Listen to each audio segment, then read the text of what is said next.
नमस्कार दोस्तों, मैं राहुल गोस्वामी मेरी यूट्यूब चैनल पे आप सभी का हार्दिक स्वागत करता हूं।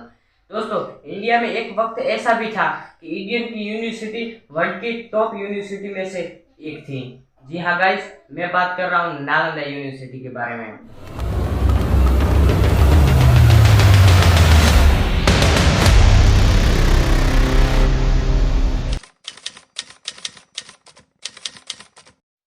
5वीं सदी में बनाई गई यूनिवर्सिटी गुप्ता सम्राटों द्वारा बनाई गई थी और 10 किलोमीटर तक फैली हुई थी। और नालंदा यूनिवर्सिटी की एक बात जानकर तो आपको हैरानी ही हो जाएगी कि 800 साल तक इस यूनिवर्सिटी ने देश विदेश और भारत के छात्रों को ज्ञान प्रदान किया है। 800 साल यानी कि 5वीं सदी से लेकर 12वीं सदी तक। और चीन, जापान और कोरिया जैसी कंट्रीज से स्टूडेंट यहाँ पे पढ़ने के लिए आते थे। 10,000 से भी ज्यादा स्टूडेंट 100 से भी ज्यादा विषयों पे यहाँ पे अध्ययन करते थे। मुख्य तौर पे यहाँ चिकित्सा का ज्ञान दिया जाता था। चिकित्सा यानी कि मनुष्य में होने वाले जो विभिन्न विभिन्न रोग हैं उसके उपचार का ज्ञान। और इसके अलावा भी बायोलॉजी, फिजिक्स, केमिस्ट्री, लॉजिकल और एस्ट्रोनॉमिकल जैसे कई सारे सब्जेक्ट्स यहाँ पर पढ़ाए जाते थे। और इन सारे सब्जेक्ट्सों को पढ़ाने के लिए 1500 से भी ज्यादा शिक्षक यहाँ मौजूद थे जो कि अलग अलग विषयों पे ज्ञान प्रदान करते थे। और पढ़ाई के अलावा भी यहाँ पे कितने सारे संस्कार दिए जाते थे। माँ बाप के पैर छूना, गुरुजी की रिस्पेक्ट करना वगैरह वगैरह कई सारे संस्कार यहाँ पे दिए जाते थे जो आज के टाइम पे कई स्कूलों में, की यूनिवर्सिटियों में नहीं दिए जाते हैं। नालंदा विश्व का पहला आवासीय स्थान था। और आगे मैं नालंदा के बारे में 5 ऐसी चीजें बताऊंगा जिसको सुनकर आप दंग रह जाओगे। नालंदा में कुल 300 कमरे थे और 7 बड़े बड़े अध्ययन करने के लिए हॉल थे। नालंदा तक्षशिला के बाद दुनिया की सबसे दूसरी प्राचीन विश्वविद्यालय हुआ करती थी। और यहाँ पे रहना, खाना, पीना सब कुछ निःशुल्क था, यानी कि पढ़ने के लिए एक भी रुपया नहीं लिया जाता था। और नालंदा में 9 मंजिले वाली यानी कि 9 फ्लोर वाली एक लाइब्रेरी थी जिसका नाम था सत्य का पर्वत, जिसमें करीब 90 लाख से भी अधिक पुस्तकें हुआ करती थी। ये सब बात होगी नालंदा की फैकल्टीज, उसकी फैसिलिटीज और एजुकेशनल सिस्टम के बारे में। अब एक नई कहानी की शुरुआत होती है। सन 1193 में दिल्ली में एक इंसान आता है जिसके लिए गए कुछ डिसीजन से भारत कई सालों तक जूझने वाला था और वो आज भी जूझ रहा है। जी हाँ दोस्तों, मैं बात कर रहा हूँ बख्तियार खिलजी के बारे में, जो सन 1193 में दिल्ली आया था और दिल्ली सल्तनत में उसने छोटा मोटा पद हासिल कर लिया।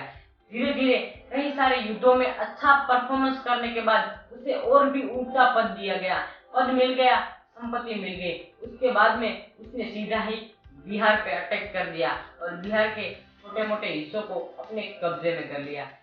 यहीं से शुरुआत होती है नालंदा की तबाही की। इस दौरान खिलजी की तबीयत थोड़ी थोड़ी बिगड़ने लगी थी। कई सारे हकीमों को बुलवाया लेकिन उसकी तबीयत फिर भी नहीं सुधर रही थी। बाद में उसे पता चलता है कि भारत में सिर्फ एक ही इंसान ऐसा है जो उसकी तबीयत को ठीक कर सकता है, वो है नालंदा यूनिवर्सिटी के आयुर्वेदिक विभाग के प्रमुख आचार्य राहुल सी भद्र।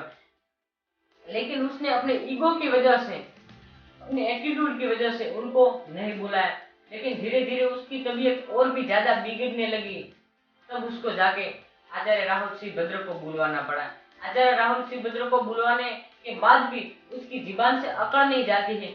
उसने आचार्य जी को एक चैलेंज दे दिया कि जो तुम मुझे बिना दवाई के ठीक कर सकते हो तो मैं मान जाऊंगा तुम्हारे भारत की शिक्षा और समझ को। मैं नहीं आपकी कोई दवाई लूंगा, नहीं आपकी कोई दवाई मैं खाऊंगा, कोई बात नहीं। आचार्य ने वो चैलेंज एक्सेप्ट कर लिया क्योंकि उनको अपने ज्ञान और समझ पे पूरा भरोसा था। आचार्य श्री भद्र ने कुछ ही दिनों के बाद उसको एक कुरान का पुस्तक दिया और बोला कि खिलजी, तुम इसे रोज पढ़ा करो, तुम ठीक हो जाओगे। खिलजी ने उसको धीरे धीरे पढ़ना चालू किया और उसकी तबीयत सुधरने लगी। ये बात जानने के लिए खिलजी ने पूरी कोशिश की और बाद में उसको पता चलता है कि आचार्य जी ने कुरान के पुस्तकों पर दवा छिड़क दी थी और इस दवा के स्मेल से वो ठीक हो गया। और ये बात सुन के ही वो हिलमिला गया कि अपने दुश्मन देश के पास ऐसी ज्ञान और ऐसा समझ है जो उसके देश के पास नहीं है और उसे जलन होने लगे। उसे ये लगने लगा कि अगर भारत को अपने कब्जे में करना है तो उसकी जड़ पर ही हमला करना होगा। और उस समय भारत की जड़ थी हमारी शिक्षा, यानी कि नालंदा यूनिवर्सिटी। और इसी क्रोध में आकर और इसी जलन की वजह से खिलजी ने पूरी नालंदा यूनिवर्सिटी में आग लगा दी। और गाइस मैं आपको बता दूं कि नालंदा यूनिवर्सिटी में रखी गई 19 लाख पुस्तकों को जलने में करीबन 3 महीने लगे थे। तो ऐसी इंफॉर्मेशन वीडियो लेकर आता रहूंगा, तो चैनल को सब्सक्राइब करो और इस वीडियो को लाइक कर दो और करीबन ज़्यादा से ज़्यादा शेयर करो ताकि ऐसी इंफॉर्मेशन वीडियोस सभी लोगों के पास पहुंचते रहें।